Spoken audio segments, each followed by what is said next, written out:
mempersembahkan sebuah serial sandiwara radio, Misteri Nini Pelet.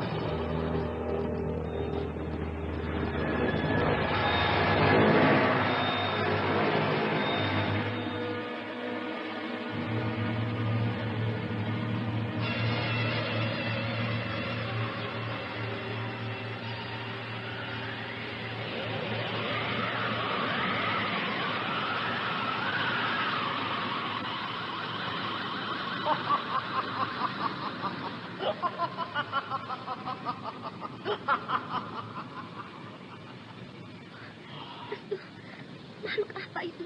Mengerikan sekali. Dia berubah menjadi makhluk api. Setiap makhluk setan atau jin memang bersumber dari api. Aku harus berhati-hati. Dengan cara apa kau akan mengusir makhluk itu? Apakah kau akan bertahan? Aku terpaksa, Nila. Aku akan bertarung dengan caraku sendiri.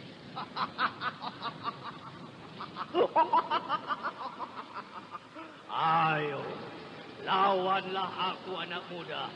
Ayo. Aji Gajah Musti.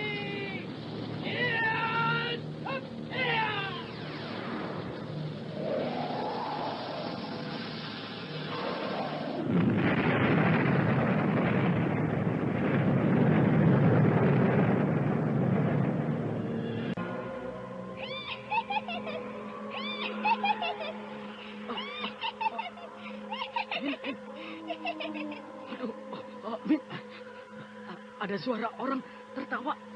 Menakutkan sekali. Lihat di atas pohon itu.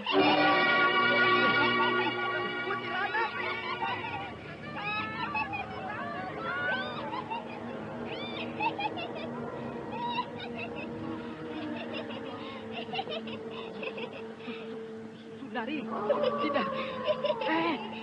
Dia terbang melayang-layang ke arah kita. Tidak. Jangan apa-apakan kami.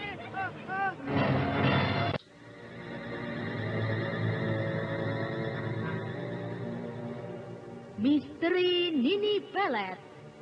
Kali ini mempersembahkan episode ke-19 dengan judul Makhluk Alam Gaib. Naskah karya Ari Hidayat.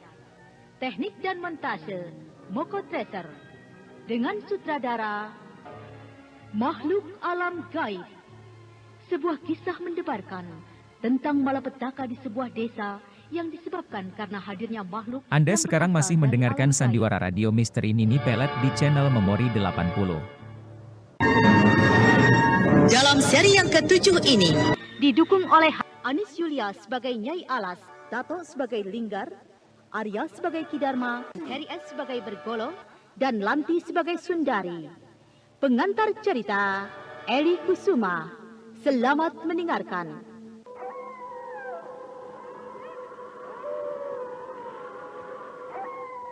Suasana di sekitar kuburan tua itu begitu menyeramkan. Angin dingin menderu-deru dengan tiba-tiba. Tubuh Bergolo menggigil dan wajahnya menjadi tegang karena hidungnya mencium bau wangi kembang orang mati. Wangi kembang. Dari mana bau wangi kembang ini? Padahal tadi aku tidak mencium bau wangi apa-apa. Tapi kenapa tiba-tiba hidungku mencium bau wangi kembang? Bau wangi kembang orang mati semakin tajam menebar di sekitar kuburan tua itu. Bergolo menjadi heran dan takut. Kedua matanya mencari-cari sumber bau wangi kembang itu. Tiba-tiba pandangan Bergolo terpaku ke arah kuburan tua yang ada di depannya. Sepertinya bau wangi kembang orang mati bersumber dari kuburan tua itu.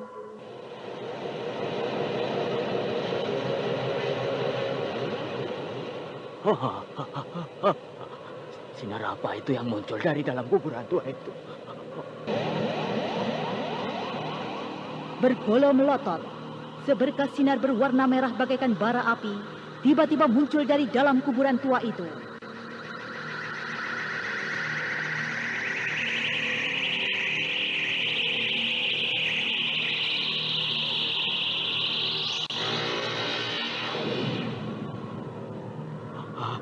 Sinar itu lenyap di kegelapan angkasa. Sinar apa itu sebenarnya? Bergolo tercengang memperhatikan sinar yang lenyap. Sementara sinar yang membentuk bola api itu nampak melayang-layang di udara. Kemudian dengan cepatnya melesat menuju ke sebuah rumah. Rumah itu adalah rumah Nyai Alas. Sundari, ibu tidak mau melihatmu terus-terusan melamun sampai tengah malam begini. Seharusnya kau lupakan saja Linggar.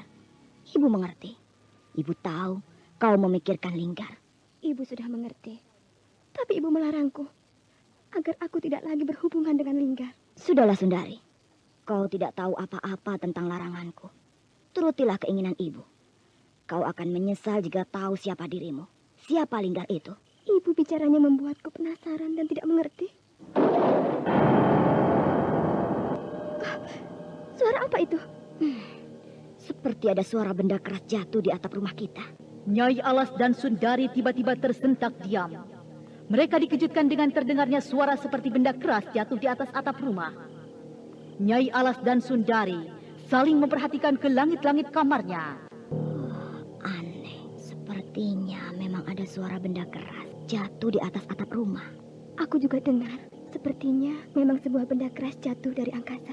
Tapi apa, Sundari? Ibu, aku mendengar suara seekor kucing di atas atap rumah kita. Iya, ibu juga mendengar suara kucing itu. Apakah suara yang jatuh terhadap ekor kucing? Rasanya itu aneh. Bagaimana kucing itu jatuhnya seperti dari kegelapan angkasa.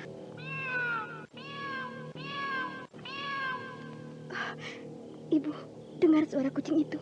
Suaranya begitu menakutkan. Suaranya menusuk perasaanku. Bulu kuduku sampai berdiri. Ibu, aku jadi takut. Kucing apa itu sebenarnya? Mana ibu tahu, Sundari. Kucing itu sepertinya muncul tiba-tiba dari kegelapan malam. Nyai Alas dan Sundari keheranan. Ibu dan anak itu menjadi ketakutan. Suara kucing itu terdengar secara tiba-tiba, bagaikan makhluk siluman yang muncul dari balik alam gaib. Bu, kucing itu masih ada di atap rumah kita. Aku jadi curiga, Sundari. Jangan-jangan... apa iya? Maksud ibu apa? Jangan-jangan apa, Bu? Ibu curiga. Apakah kucing itu memang kucing sungguhan atau kucing siluman? Sundari semakin takut mendengar ibunya menyebut kucing siluman. Tak lama kemudian, suara kucing itu menghilang. Dan tiba-tiba suasana menjadi sunyi mencekam dan menyeramkan. Suara kucing itu tidak terdengar lagi. Apakah kucing itu sudah pergi, Bu? Entahlah. Sepertinya kucing itu lenyap begitu tiba-tiba. Sudahlah, Sundari. Hari sudah malam sekali. Ibu akan tidur. Ibu jangan pergi. Saya takut. Takut apa, Sundari? Perasaanku jadi takut sekali, Bu. Sudahlah, ibu keluar dulu. Nyai Alas melangkah keluar kamar. Sedangkan Sundari yang masih duduk di ranjang, wajahnya tegang seperti ketakutan. Gadis itu masih saja memperhatikan langit-langit kamarnya. Apakah benar apa yang dikatakan ibu? Kucing yang hanya terdengar suaranya tadi itu adalah kucing siluman. Aku menjadi curiga juga dan membenarkan apa yang dicurigai ibu. Cahaya bola api terus melayang-layang berputar-putar dan kemudian perlahan-lahan turun ke samping kamar Sundari. Lalu cahaya bola api itu jatuh ke bumi dan hancur menjadi gumpalan asap.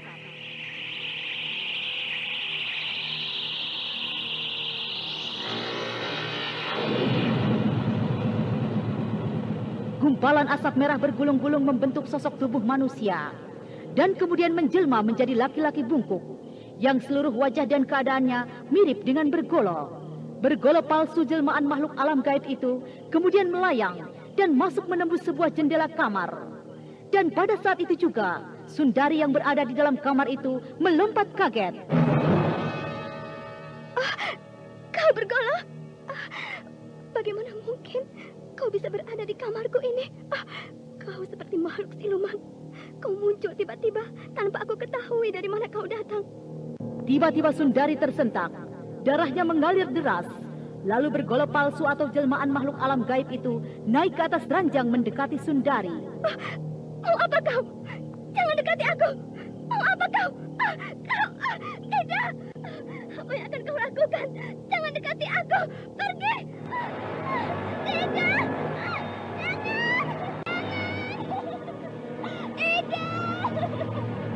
Bergolo palsu atau makhluk jelmaan alam gaib tiba-tiba melompat memeluk Sundari dengan eratnya. Dan gadis itu bagaikan terkena sihir sehingga buta akan kesadaran dirinya. Bergolo palsu itu pun kemudian dengan buas memperkosanya. Ida! Bajingan! Di mana kau? Di mana dia? Kurang ajar. Dia menghilang. Ibu! Ibu! Sundari, ada apa? Kau kenapa berteriak-teriak memanggilku dan menangis? Apa yang terjadi denganmu? Ibu! Dia bajingan! Di mana dia, Bu? Di mana dia? Ibu jangan menyembunyikan dia. Di mana dia? Siapa yang kau maksud? Ibu tidak mengerti. Ibu jangan berpura-pura. Ibu pasti membiarkan dia lari. Sundari, kamu bicara apa? Sejak tadi kamu menuduh ibu menyembunyikan, melarikan. Siapa yang kamu maksud? Ayo, kamu bicara yang sejelasnya. Ibu jadi curiga. Ada apa sebenarnya? Dan apa yang sudah terjadi, Sundari? Bergolo. Bergolo. Kenapa dengan dia? Jangan menangis lagi. Ayo, kau ada persoalan apa dengan laki-laki bungkuk penjaga kuburan tua itu? Dia bajingan. Dia telah memperkosaku. Kau tidak bohong, Sundari. Bergolo. Kau benar-benar bajingan busuk. Binatang. Kau perkosa anakmu sendiri. Oh, tidak aku sangka. Tapi rasanya aneh. Apa benar Bergolo telah memperkosa Sundari? Bagaimana mungkin bisa terjadi begitu? Sedang aku sama sekali tidak tahu. Padahal kejadiannya baru saja berlalu di kamar ini. Dari mana Bergolo bisa masuk ke kamar ini? Dari mana datangnya dia? Aku sama sekali tidak melihat dia. Padahal aku berada di ruang tengah rumah. Saya takut sekali, Bu. Bagaimana dengan saya? Bagaimana kalau Linggar tahu kejadian ini? Aku takut dia meninggalkan aku. Ibu tidak suka kau memikirkan Linggar, Sundari. Yang terpenting sekarang ini, kau harus memikirkan dirimu sendiri. Kenapa Linggar kau bawa-bawa? Kalau benar kejadiannya begitu, malam ini juga ibu akan datang ke tempat Bergolo. Ibu akan temui laki-laki itu. Nyai Alas bergegas pergi ke kandang kuda yang ada di belakang rumahnya. Dan kemudian dia melompat naik ke punggung kuda dan segera berangkat menemui Bergolo. Tetapi belum sempat dia pergi, Nyai Alas tertegun dan terperanjat melihat seberkas cahaya berwarna merah bagaikan bara api sedang membumbung di angkasa malam.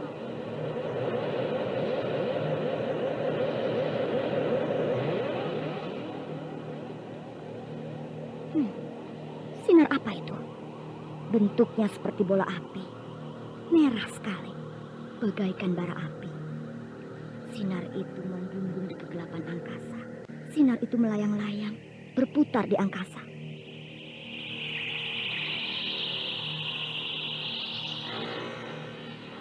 Oh, bola api itu bergerak cepat sekali dan hilang di ujung kegelapan arah sana.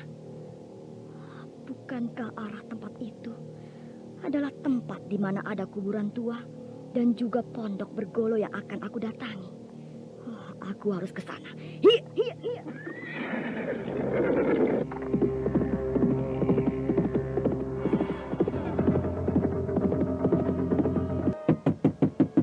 Bergolo.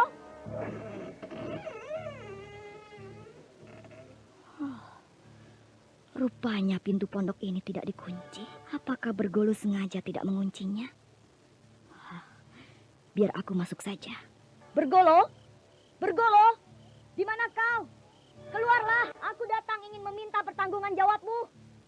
Ayo, keluar. Jangan jadi pengecut begitu. Keluar, Bergolo. Kurang ajar. Dia tidak keluar juga. Suaranya pun tidak aku dengar. Pengecut. Tapi pintu kamarnya terbuka lebar. Sepertinya Bergolo tidak ada. Biar aku lihat di kamarnya itu. Kosong. Kamarnya pun kosong. Kukira Bergolo memang tidak ada. Kemana laki-laki bungkuk itu? Apakah dia pergi ke kuburan tua? Ya, kukira begitu. Dia pasti ada di kuburan tua. Nyai Alas bergerak menuju ke belakang pondok itu dan terus melangkah menuju ke tempat yang sangat sunyi. Tempat itu adalah daerah yang sangat dikenal angker dan ditakuti penduduk. Mendadak Nyai Alas menghentikan langkahnya. Karena tidak jauh dari tempat itu, dia melihat seorang laki-laki bungkuk berdiri di hadapan kuburan tua. Bergolo, itu dia laki-laki bajingan itu.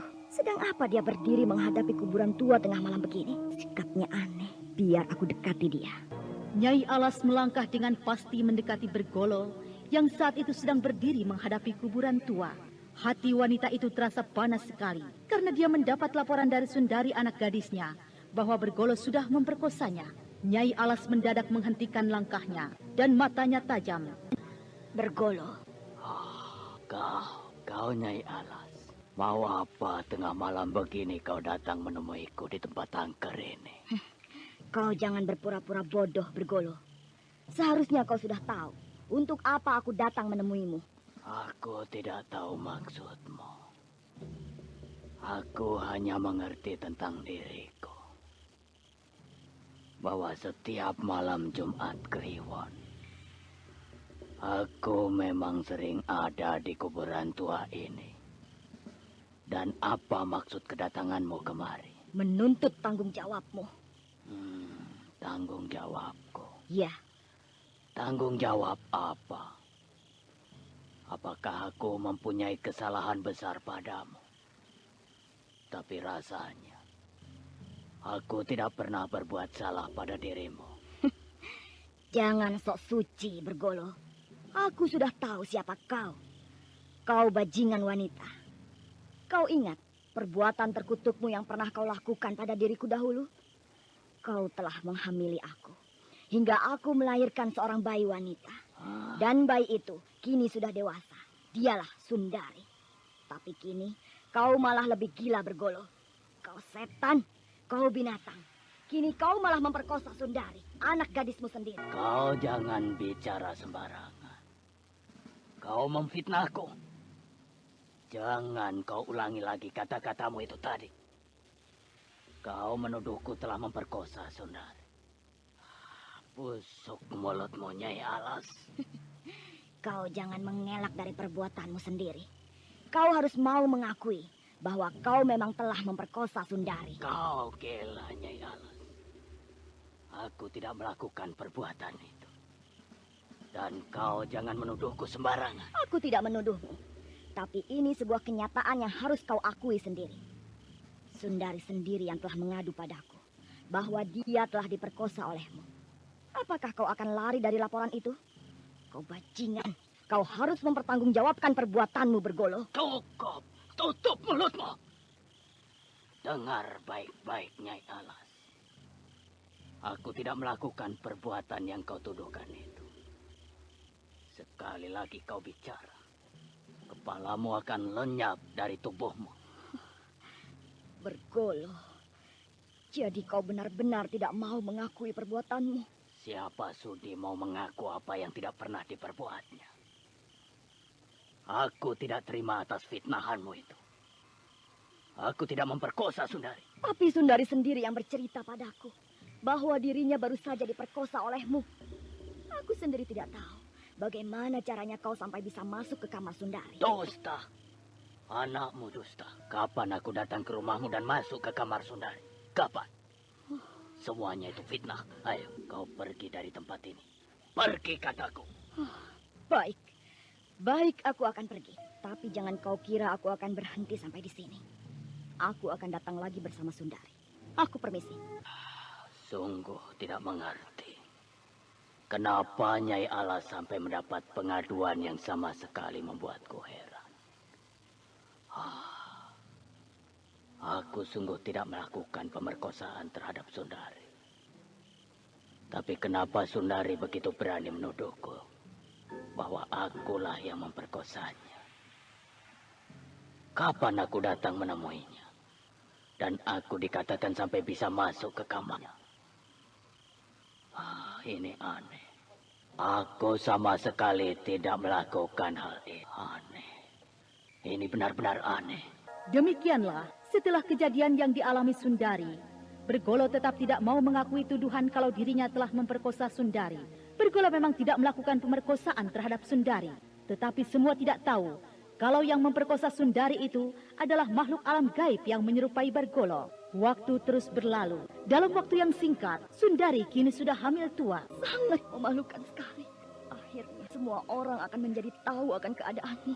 Kini kau sudah hamil tua, Sundari. Lalu, apa yang harus aku lakukan? Sampai kini, Bergolo tetap tidak mau mengakui perbuatannya. Aku kini sudah hamil tua. Sebentar lagi aku akan punya anak. Bukan saja yang malu, tapi aku juga lebih dari malu. Aku bingung. Sungguh memalukan. Sejarah yang paling buruk yang aku alami sepanjang hidupku sendiri. Kau tidak tahu, Sundari. Kau tidak tahu, anakku. Apa yang ibu maksudkan? Ibu jangan membuat saya semakin bingung. Saya memang tidak pernah akan tahu apa yang ibu rahasiakan pada saya. Ibu bingung mengatakannya, Sundari. Ibu rasanya tidak sanggup bercerita terus terang padamu. Tapi, karena semuanya sudah terjadi, ibu pun harus bercerita padamu terus terang. Kini kau sudah hamil tua, akibat diperkosa oleh seorang laki-laki yang tidak mau bertanggung jawab. Laki-laki yang tidak mau mengakui perbuatannya itu. Kau harus tahu siapa Bergolo itu sebenarnya, Sundari. Dia adalah bapakmu sendiri. Tidak! Sundari tersentak. Jantungnya terasa copot ketika mendengar keterangan Nyai Alas ibunya. Sungguh tidak diduga. Ternyata Bergolo yang Anda sekarang masih mendengarkan sandiwara radio Misteri Nini Pelet di channel Memori 80. Bercerita. Ibu sama saja telah membunuh hidup saya. Tidak! Sundari, jangan pergi. Sundari, Sundari! Tiba-tiba Sundari berlari keluar rumahnya. Ia merasa tidak tahan. Nyai Alas berusaha mengejarnya, tetapi Sundari sudah lenyap di kegelapan malam. Sundari, maafkan ibu, nak. Ibu juga tidak tahu apa yang harus ibu lakukan untuk menolong dirimu. Beberapa hari kemudian, desa itu geger dengan ditemukannya seorang gadis hamil tua yang mati gantung diri di sebuah pohon. Gadis itu tidak lain adalah Sundari. Oh, Sundari, gantung diri. Sundari gantung diri. Oh, nekat sekali gadis itu ya. Aduh, dia hamil tua. Iya. Bukankah Sundari belum mempunyai suami? Iya betul. Siapa yang menghamilinya? Iya. Nah, pasti Linggar kekasihnya itu. Wah, siapa lagi kalau bukan pemuda kekasihnya itu? Iya kan? Benar itu Linggar. Malam itu suasana di rumah Linggar menjadi tegang. Ki Dharma ayah Linggar sangat gelisah sekali dengan berita kematian Sundari. Ki Dharma mundar-mandir seperti orang kebingungan. Sementara Linggar duduk termenung tak bersuara sepatah kata pun. Ki Dharma merasa kalau kematian Sundari adalah akibat ulah Linggar anaknya yang telah menghamili dan tidak mau bertanggung jawab. Gunakan otakmu baik-baik. Berpikirlah yang jernih, Linggar. Kita sudah sama-sama tahu akan kematian Sundari kekasihmu itu. Kukira persoalan ini tidak bisa dianggap main-main olehmu. Semua orang di desa ini memalingkan wajahnya padamu. Karena mereka tahu kau adalah kekasih Sundari. Mereka curiga dan yakin sekali kalau kematian Sundari adalah akibat ulahmu. Akibat ulahku? Aku tidak mengerti. Apakah mereka menuduhku telah membunuh Sundari? Bukan begitu. Tapi Sundari ditemukan mati gantung diri dalam keadaan hamil tua. Dan semua orang menuduh kaulah yang menghamilinya. Kau tidak mau bertanggung jawab hingga Sundari gantung diri. Nah, begitulah persoalannya. Ini namanya fitnah, Ayah. Tidak memiliki bukti-bukti yang kuat. Saya tidak terima tuduhan itu. Saya tidak menodai Sundari sampai dia hamil. Sungguh, Ayah, saya berani sumpah. Saya tidak pernah melakukan perbuatan kotor. Saya mencintai Sundari. Tapi saya tidak pernah menjamahnya di luar batas. Sungguh, Ayah. Linggar, persoalannya karena kau dianggap kekasihnya. Dan semua orang pun curiga. Kaulah yang telah membuat Sundari hamil. Linggar. Ayah sudah berkali-kali menekankan padamu, melarangmu untuk tidak berhubungan dengan Sundari. Kalau sudah begini, apa yang harus aku lakukan? Kenapa ayah percaya pada orang lain? Ayah tidak percaya padaku, anak ayah sendiri. Saya sungguh tidak menodai Sundari, ayah. Siapa yang mau percaya dengan pengakuanmu itu? Semua sudah angkat bicara dan curiga denganmu. Dan kini, ayah akan jelaskan padamu. Siapa Sundari itu sebenarnya? Sundari adalah anak bergolo. Benarkah begitu? Iya.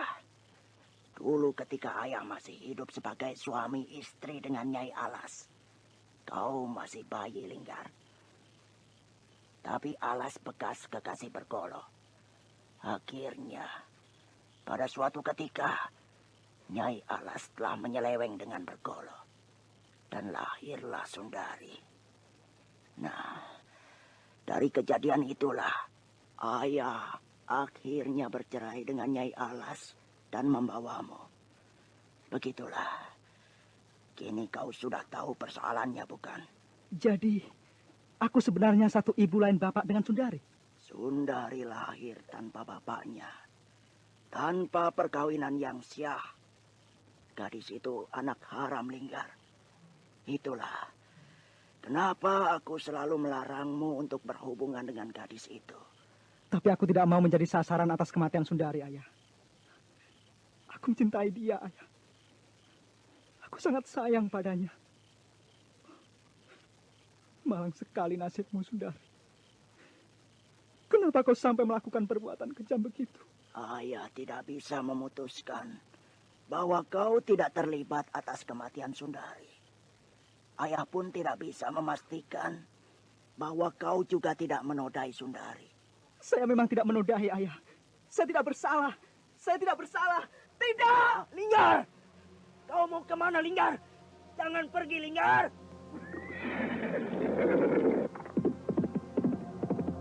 Linggar! Jangan pergi, Linggar! Anak itu, aku khawatir sekali. Jiwanya sedang guncang. Linggar terus memaburkan kudanya ke arah rumah Nyai Alas. Sebentar kemudian, dia sampai di halaman rumah Nyai Alas. Linggar melompat dari kudanya, kemudian langsung menuju ke rumah Nyai Alas. Nyai Alas, buka pintunya! Buka, Nyai! Linggar? Iya, Nyai Alas. Saya tidak ingin diri saya jadi sasaran atas kematian Sundari. Saya tidak menodai dia, Nyai. Dia mati gantung diri bukan karena saya. Tahan emosimu, Linggar. Bicaralah baik-baik. Kau baru saja datang. Ayo, masuklah ke dalam. Tidak perlu. Saya datang ingin memberitahu Nyai Alas bahwa saya tidak menodai Sundari semasa hidupnya. Saya memang mencintai dia. Saya ini kekasihnya. Tapi saya tidak menjamahnya sampai melewati batas. Sungguh, saya tidak tahu Sundari sampai hamil. Saya tidak tahu siapa orang yang menodainya. Siapa yang menuduhmu menodai Sundari? Kau tidak bersalah. Kematian Sundari sudah takdir, Linggar. Tapi kenapa penduduk menuduh saya telah menodai Sundari? Kau tentunya tahu, Nyai. Kau pasti mengetahui kenapa Sundari bisa hamil. Dan kau pasti tahu siapa orangnya. Aku tahu. Tapi aku tidak akan memberitahumu. Kau harus memberitahu aku. Harus. Siapa laki-laki yang telah menodai Sundari? Siapa? Katakanlah, Nyai. Akan aku binasakan orang itu. Tidak. Linggar menatap tajam Nyai Alas. Kedua mata anak muda itu berkaca-kaca. Napasnya seperti diburu. Nyai Alas pun menatap tajam anak muda itu. Dan keduanya lama saling berpandangan, seperti ada perasaan batin yang mengikat mereka. Dan Nyai Alas tidak bisa memungkiri kalau anak muda yang ada di hadapannya itu adalah anak kandungnya sendiri. Linggar, apakah sesungguhnya kau sudah tahu? Atau sama sekali belum tahu bahwa kau sesungguhnya adalah anak kandungku? Kenapa kau menangis? Ayo, katakanlah, Nyai. Katakan siapa orang yang telah menodai Sundari. Nyai harus memberitahu saya. Nyai menyiksa saya. Nyai tidak mau memberitahu orang yang telah menodai Sundari. Tapi baiklah, saya kini puas karena memang saya telah terlibat atas kematian Sundari. Saya permisi. Begitulah ceritanya Restu dan Nilam. Memang cukup pahit. Kalian kini melihat sendiri. Inilah kuburan Sundari. Disinilah Sundari beristirahat untuk selama-lamanya. Restu Singgih dan Nilam Cahya memperhatikan Linggar yang masih berjongkok di hadapan kuburan Sundari, kekasihnya yang sangat dia cintai.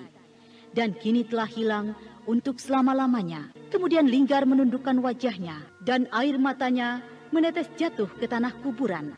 Restu, Nilam, mudah-mudahan kalian tidak akan menemukan persoalan seperti yang pernah kami alami. Persoalan yang begitu pahit, yang belum sanggup untuk kuterima.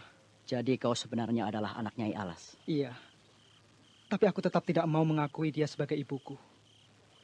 Kalian sudah tahu ceritanya. Betapa ayahku Ki Dharma telah dibuatnya menderita oleh Nyai Alas. Dan yang masih membuatku dendam serta penasaran. Aku belum mengetahui siapa orang yang telah menodai Sundari. Apakah ada orang terdekat yang kau curigai? Tidak. Kalian harus tahu. Aku kembali ke desaku ini karena dendamku. Aku harus mencari orang yang telah menodai Sundari. Dan mengakibatkan dia mati gantung diri. Lalu sekarang kau mau kemana? Aku akan tetap di sini. Tinggalkanlah aku sendiri di sini. Dan sebaiknya kalian kembali ke rumah Nyai Alas. Tentunya Nyai Alas mencari-cari kalian. Restu Singgi dan Nilam Cahya saling berpandangan. Keduanya kemudian pamit untuk pergi. Sundari, walau kau telah tiada, tapi cintaku padamu tidak akan mati. Aku kini kembali ke desa ini. Aku akan menuntut balas atas kematianmu. Pada orang yang telah menodaimu. Hingga kau gantung diri. Percayalah Sundari, aku akan membalaskan sakit hatimu. Sementara malam terus merayap jauh, Restu Singgi dan Nilam Cahya baru saja sampai di rumah Nyai Alas. Dari mana saja kalian? Aku mengkhawatirkan kalian. Aku sengaja belum tidur, karena aku mau kalian kembali. Nyai Alas merepotkan kami. Tidak apa-apa. Kalau boleh saya tahu, kalian sebenarnya dari mana sampai larut malam begini baru kembali? Kami baru saja bertemu seseorang, Nyai. Siapa yang telah bertemu kalian? Nyai pasti kenal dengan orang itu. Dia banyak bercerita tentang masa lalunya, juga tentang yang menyangkut diri Nyai. Orang itu kenal denganku. Siapa dia? Dia seorang anak muda yang baru kembali lagi ke desanya ini. Namanya Linggar. Linggar. Nyai Alas tersentak.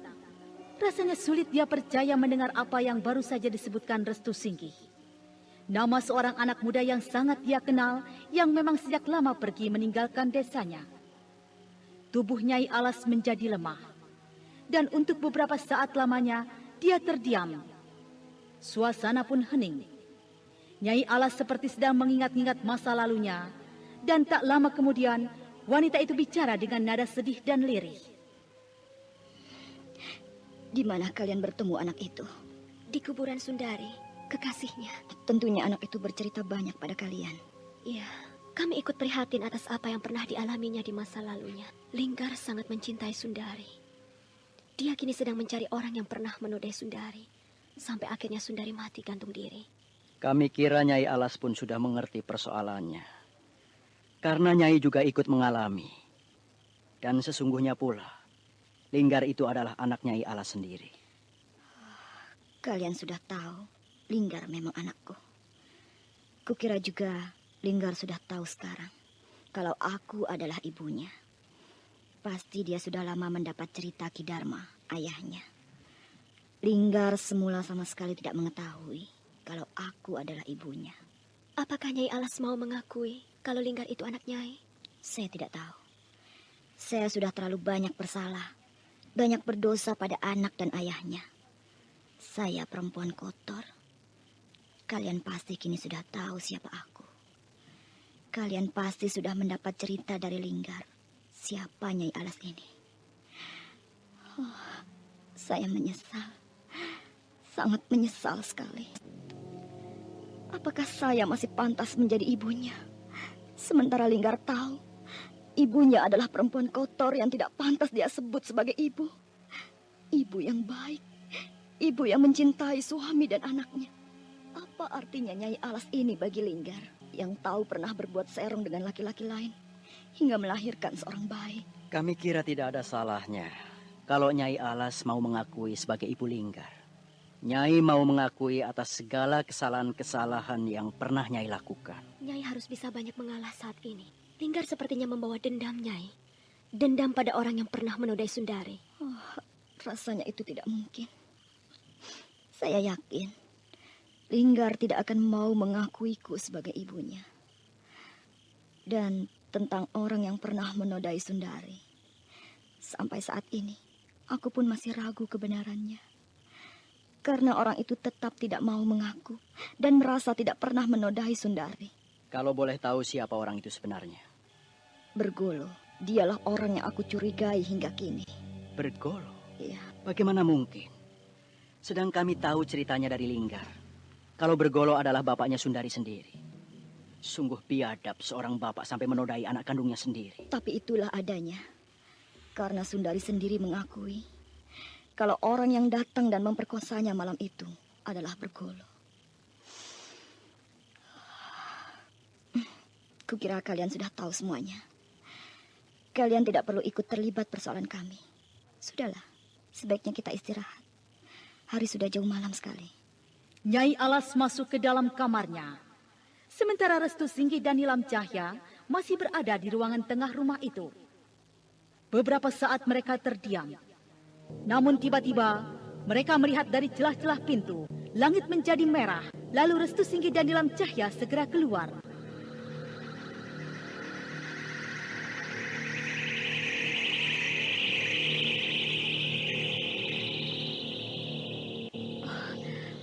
Restu, lihat. Cahaya apa itu? Merah sekali. Nilam, kukira cahaya merah yang sama yang pernah kita lihat. Bentuknya seperti bola api. Kukira itu adalah pantulan makhluk alam gaib yang pernah kita lihat, yang menyerupai bola api. Tapi cahaya itu bisa menjelma menjadi sosok makhluk yang mengerikan dan menakutkan. Iya, makhluk sebangsa jin. Lihat, cahaya merah itu bergerak menuju ke sebuah rumah penduduk.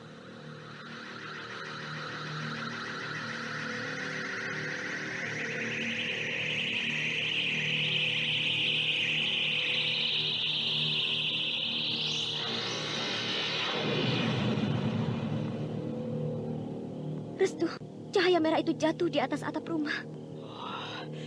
Apa yang terjadi di rumah itu?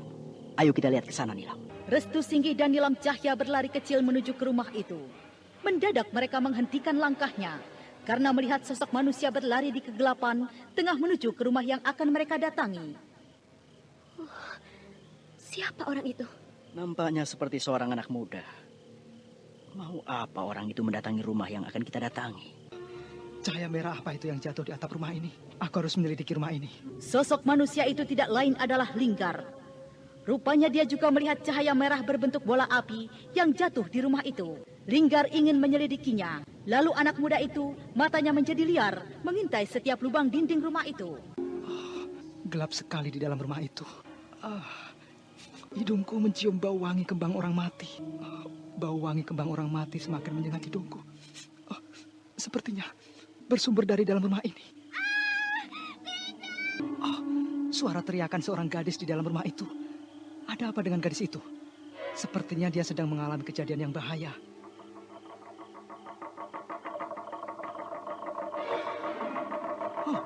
Kentongan tanda bahaya.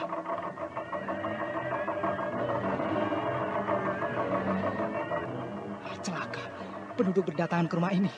Mereka pasti menduga di rumah ini sudah terjadi sesuatu. Mereka pasti mendengar suara teriakan gadis tadi. Bagaimana kalau mereka menuduhku berbuat yang tidak-tidak?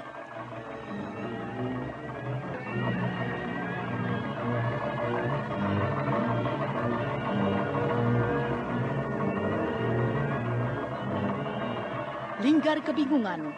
Penduduk berdatangan dan langsung masuk rumah. Mereka menemukan seorang gadis desa tergeletak kaku tidak bernyawa lagi. Sedangkan bagian pangkal pahanya penuh berlumuran darah. Penduduk yang menemukan Linggar tengah kebingungan langsung menuduh dan mengejar Linggar sebagai pelaku pembunuhan itu.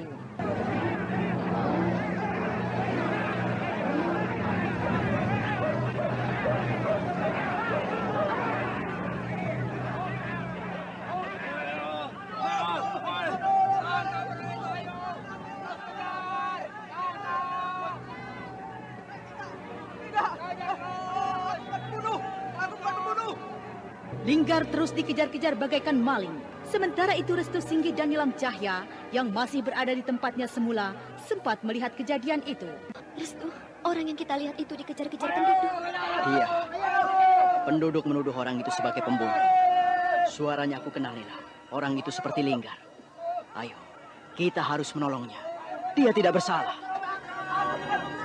Dia telah membunuh gadis desa kita. Tangkap pembunuh itu, tangkap. Ampun, aduh.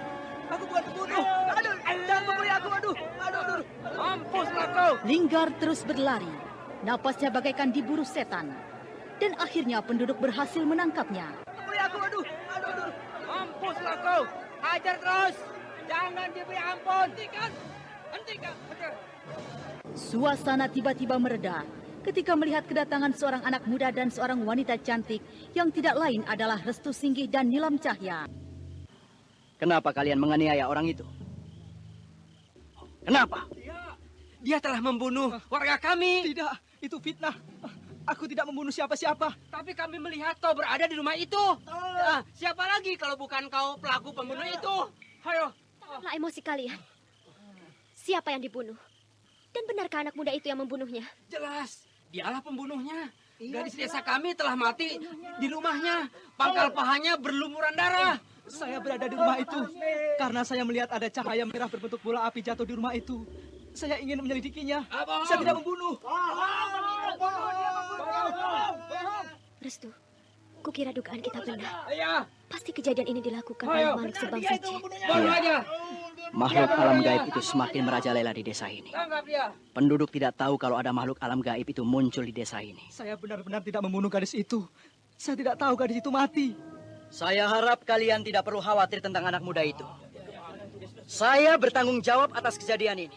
Kejadian ini bukan pembunuhan yang wajar. Kalian tidak akan bisa menemukan pembunuhnya.